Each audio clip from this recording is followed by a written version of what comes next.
Abai, the discovery of new truths. If you value knowledge as the highest good, each discovery of new truths will bring peace and satisfaction to your soul. Abai Kunanbayev. Candles in a heavy candlestick almost burned out, and the quill was almost worn and creaking mercilessly. With a sigh, the teacher continued to dictate. The work of Goethe, in a translation by Lermontov. Mountain peaks sleep in the darkness of the night. Right, sir. The boy in a skull cap, quickly dipping his quill in the inkwell, and leaned over the paper. A picture from the past. The novice poet Abai learns how to write in Russian under the guidance of a famous writer, Fyodor Dostoevsky. But is it possible? Abai, as a literary hero of Owezov, said, "In learning Russian I was a student without a teacher, but this is just a literary hero." But what happened in real life? There are countless questions in the life of the poet. This is an attempt to discover the truth. Who was Abai's first teacher of Russian literature? He asked for a Russian teacher. Where could the poet meet with Dostoevsky? Well-known last names and first names have something in common. What connected the families of Abai Kunanbayev and Shokan Valikhanov? A lot of documents concern Kunanbai. Dostoevsky, Valikhanov, Kunanbayev. Unexpected turns of life and crossroads of fate. Abai, the discovery of new truths. Chapter 1. A Crown of Disciples. The Karkali Mosque was built on the initiative of Kunanbai. It was a significant event for the whole region. It was the first time, and for a long time, the only mosque in the district. During the Soviet era, the minaret was dismantled, and there was a warehouse. And then the local house of pioneers settled here, and the walls of the former mosque heard only fervent sounds of a bugle and a drum. Здесь обосновался местный дом пионеров.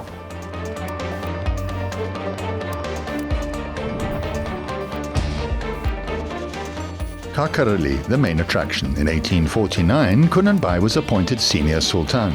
Perhaps this was the first time when a person not related to Genghis Khan was elected to the highest position in the district. The house where he lived was not preserved.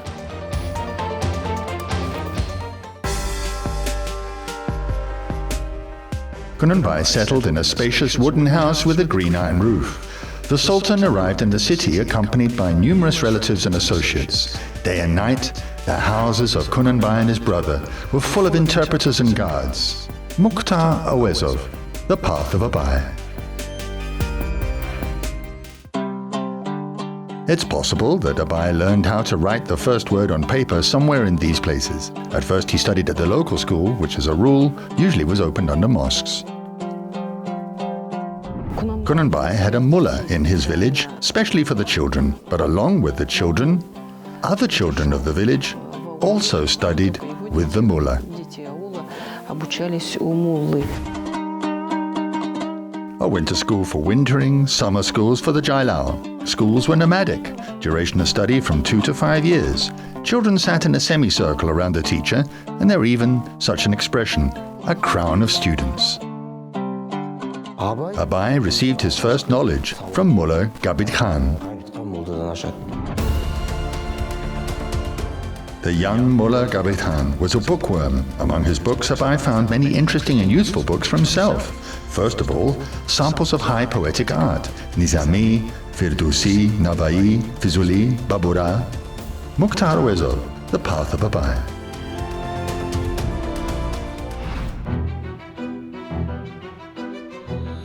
They learned the Arabic alphabet, how to count, and learned the surahs from the Quran by heart.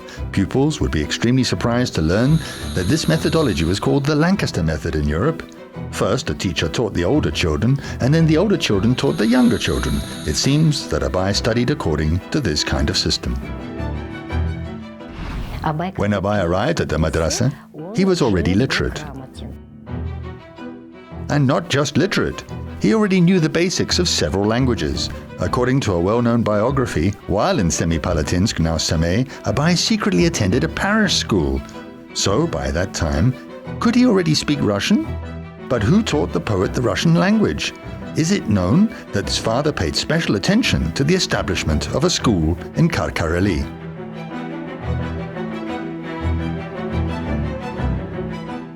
There are archived documents where Kunanbai asked the administration to send them teachers of the Russian language. Учителя для обучения русскому языку. Kazakh boys who wish to learn Russian can also educate themselves on Russian laws and customs. From Kunanbai's letter to Colonel Kleist.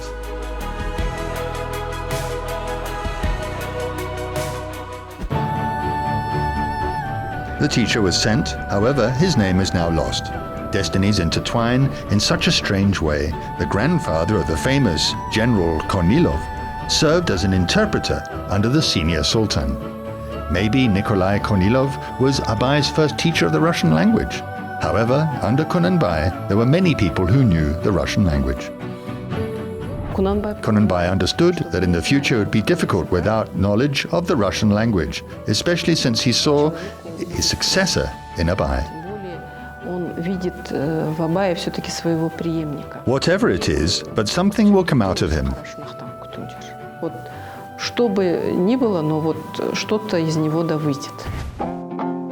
Abai is a fast learner. He's inclined to education, and his father, Kunanbai, decided to send the boy to a madrasa. But these plans almost fell through. What happened to the poet's father? How are the families of Abai and Shokan Valikhanov connected? And did Kunanbai meet with Dostoevsky? Chapter 2. Kunanbai's Case. The Omsk archives in the present day. Maybe this is where the answer to one of the questions lies. Sometimes it happens that one phrase in one case can initiate a large-scale study. Of course, but in general, in any document, you can find interesting stories and events when it's impossible to take your eyes off it. It's impossible to take your eyes away from these folders either. These pages belong to a very thick case of Kunanbai Uskanbayev. Mukhtar Oezov's daughter, Leila, worked with this document when she was writing a dissertation. My mother, indeed, found a lot of documents in the Omsk archive. There were a lot of documents concerning the identity of Kunanbai, and there were a lot of complaints regarding him too. The main topic of complaints and denunciations were abuse of power. Everything is almost like in Oezov's novel. Intergeneric feuds and power struggles leading to bloody skirmishes. The senior sultan was detained, placed under arrest, and sent to Omsk.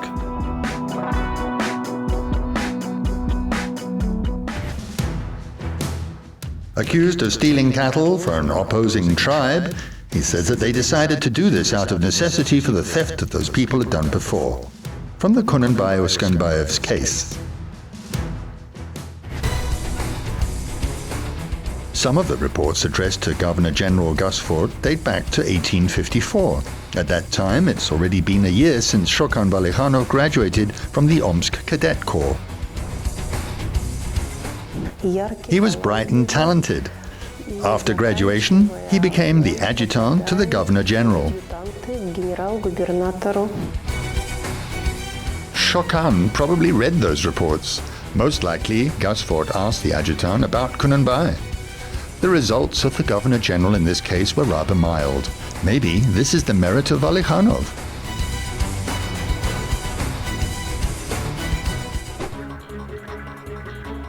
And also the vicissitudes of fate. When Kunanbai was under arrest, Dostoevsky was in Omsk.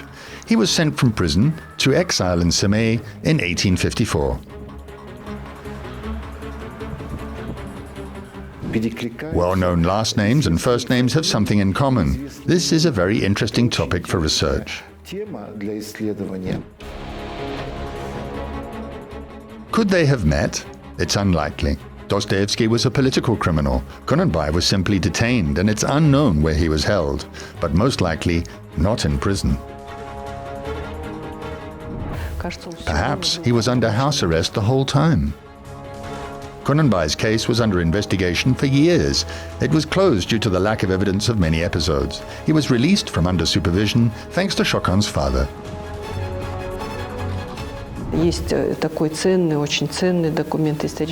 There's such a valuable historical document that Chingiz Valikhanov bailed Kunanbai Uzkenbayev out.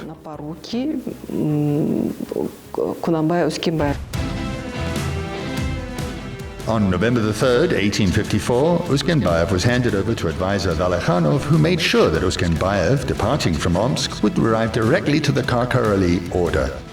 From Kunanbai Uzkenbayev's case.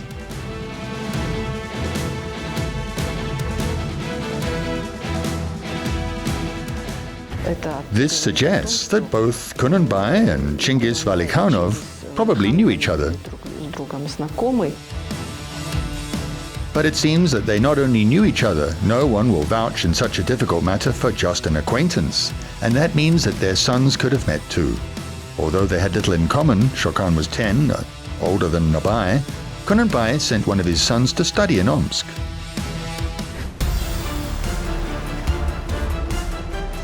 Kunanbai sent one of his sons to study in Omsk, supposedly on the advice of Chingiz Valikhanov. They mastered the wisdom of science in the cadet corps at one time. Abai's younger brother, Haliullah, and Shokhan's younger brother, Mahmud.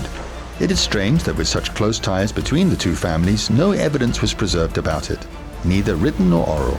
In the meantime, Kunanbai left for Semey to take Abai to study.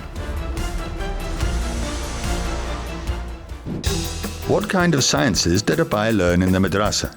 Where did he live and with whom did he communicate?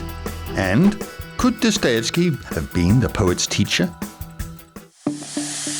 Chapter 3. Desire for a Search.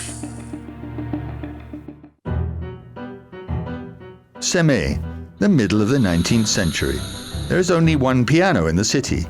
Everyone knows each other, and any visitor to the city is an event. The madrasa of Ahmed Riza just recently opened its doors to students. The building was preserved, however, during Abai's life. It was in a different place, in the Tatar settlement. They say that Imam Ahmed Riza was a noble person. He was wealthy and well educated. He wrote 3 philosophical treatises.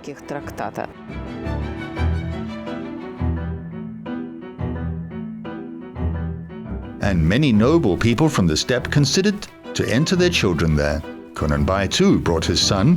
It happened, presumably in 1855. This is the door of the time when Abai studied here. Here are the names of the children. Some letters are hard to read. Is there an autograph of Abai on this door? No, we have not found it here. Boys from 8 to 10-year-old enter the school. In modern terms, the mekteb is an elementary school. The madrasa is middle and high school. There were 2-3 teachers. They were called maduras. Some taught the Quran, some writing, some logic, some history. In addition to that, children learn such sciences as rhetoric, mathematics, geography, the basics of medicine, ancient Greek history, as well as Turkish, Arabic, and Persian languages. For about 3 years, Abai studied the above-mentioned sciences. Semey madrasas provided a very good education.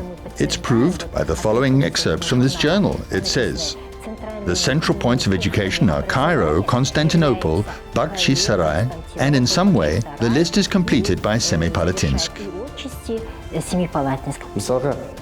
While studying in the madrasa, Abai stood among his peers due to his mind and impeccable memory. He could quickly memorize and learn material.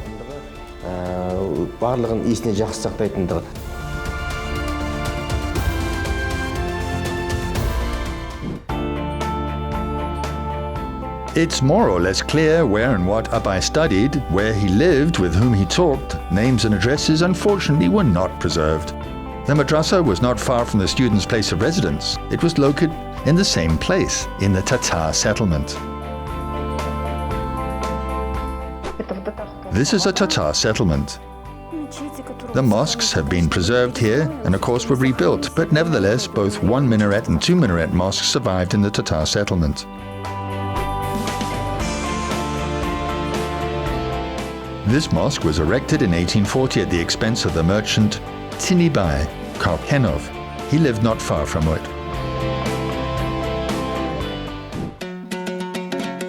Kunanbai and Tininbai were in-laws. He married his daughter to Tininbai's son. So the noble bey more than once sat in the dastakhan of the Semei's merchant. Most likely, Abai lived with someone from his relatives or acquaintances, and from there he went to madrasas. But who was it? There's no reliable information either. Usually, the sons of Kunanbai lived at Tininbai's house. Awes writes that the main character of this novel stayed in the house more than once. It's logical to assume that the real Abai lived here, well, or at least visited this place more than once.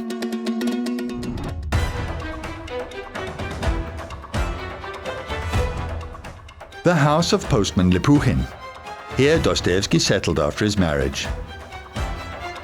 So we went through a small dining room, and from the dining room there's a door to the bedroom. Then from there to the living room. From the living room there's a door to the study. But first the writer rented rooms in another house which allegedly was not far from the madrasa. It's known that Fyodor Dostoevsky visited the Tatar settlement more than once with his friend Alexander Wrangel. Wrangel, holding the post of district attorney, went to visit someone, a prosperous Tatar merchant, and often invited them to his home. They were happy if he visited them. Well, on few occasions he took Dostoevsky with him. He also visited Tinibai, a relative of Kunanbai. Our friends, rich people, Mendibai and Tinibai, were glad to welcome us. We drank fresh kumas, ate fresh mutton, rock-hard cheese, pilaf with lamb and smoked meat of a young foal. Alexander Wrangel.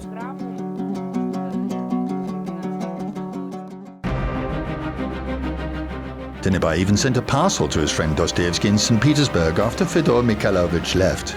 Did they meet at this house, Abai and Dostoevsky? In addition, Shokan often visited Tinibai more than once when he was in Semei. And another thing.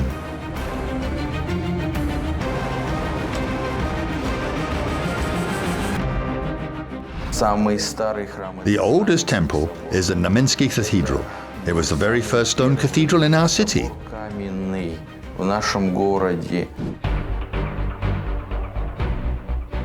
Dostoevsky went to this cathedral. It didn't survive to this day, neither did the church or the school that operated under it, and where Abai allegedly went to study.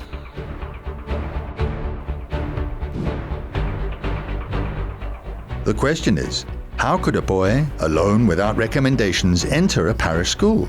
Maybe someone helped him.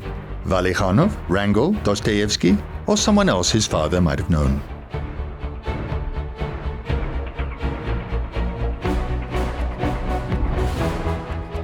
Semei of the early 19th century with only 9,000 residents. The majority of them knew each other in person. Another place on the map, another point of contact with Abai's fate. The merchant, Mir Kurban Ayupov, lived in this house, and he helped Valikhanov go on his famous trip to Kashgar. So Shokan Valikhanov was in this house? Well, yes, of course. Fyodor Mikhailovich and I went to a very rich old man. His name was Bukash. He was a man of about 70, nimble with a fox-like face. Bukash brought a young, apparently fifth wife from Kokand, and now he wanted to brag about her and show her off and invited us to Dastakhan. Alexander Wrangel. The house has long been destroyed. There was only information that Bukash, the so-called Mikurban, was one of the close friends of Kunanbai.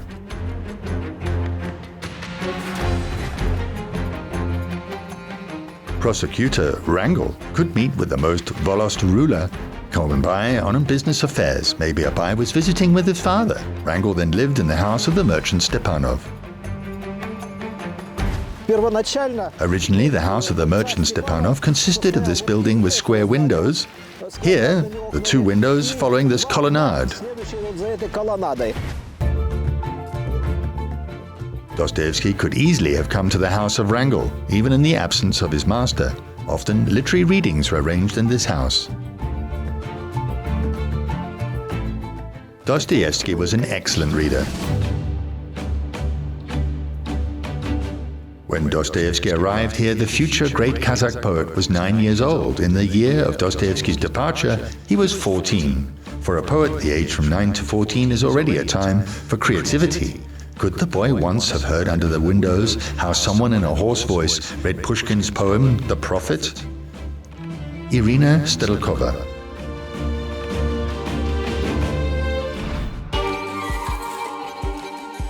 The fact that they could have met at least by chance is very high, but could Dostoevsky have been Abai's teacher?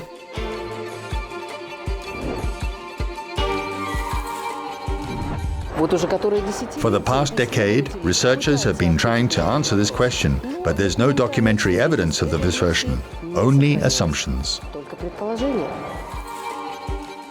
Dostoevsky was not exactly the first teacher of Russian literature for Abai. For a simple reason, he didn't know the Kazakh language. However, the exiled writer was in great need of money and really earned money in Semipalatinsk with lessons. And this lack of money haunted him constantly. Tinibai could well advise his relative to allow Dostoevsky to teach Abai. A friend of the district attorney is a suitable teacher for the son of an influential Kunanbai. But unfortunately, there's no source material or documents that can prove it.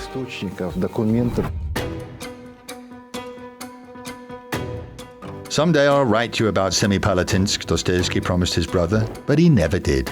There are no detailed memories of the city, its residents, or its meetings.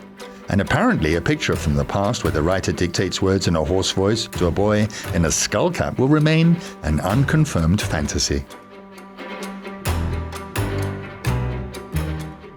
Абай Кунанбаев, безусловно, Abai Kunanbayev, being certainly a contemporary of Fyodor Mikhailovich Dostoevsky, knew and heard a lot about him, and everything has coincided in time that it's impossible not to presume that Abai met with Fyodor Mikhailovich Dostoevsky.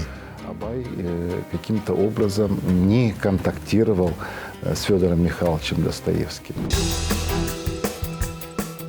And there's still a mystery. Valikhanov, Dostoevsky, Kunanbayev. There was so much connecting them, they even lived in the same city and at one time. Has Abai never talked about this? Mukhtar Awezov made no mention. In the memory of the people, there are also no traditions. Why? Epilogue. Know yourself.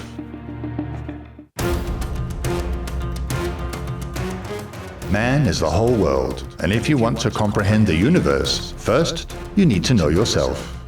Abai Kunanbayev.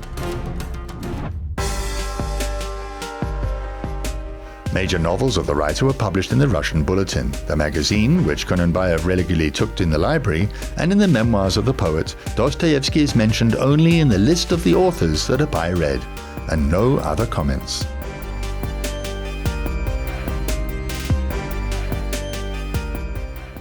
The reason may be that Dostoevsky was forbidden at the time. Perhaps the answer is that most of the memoirs of Abai were published in Soviet times. My mother once told me, "You are the great-grandson of Fyodor Dostoevsky, a Russian writer, when I was little. But don't talk too much about it, because it was difficult times, because he was a reactionary writer. Lenin called him a super malicious writer." And Abai obviously knew about Shokan Valikhanov. Only the memories of him, an officer and an aristocrat, were also not encouraged for some time. Если подробно всмотреться в творческое наследие. If you look closely at the creative heritage of Abai, of course, you can find notes and in general whole passages similar to the worldview of Dostoevsky. Связанные с мировоззрением Достоевского. Man is a secret. It must be solved. I study the secret because I want to be a human being, wrote Dostoevsky. This is so in tune with the words of Abai. Look into the soul deeper. Stay alone with yourself. I am a mystery to you.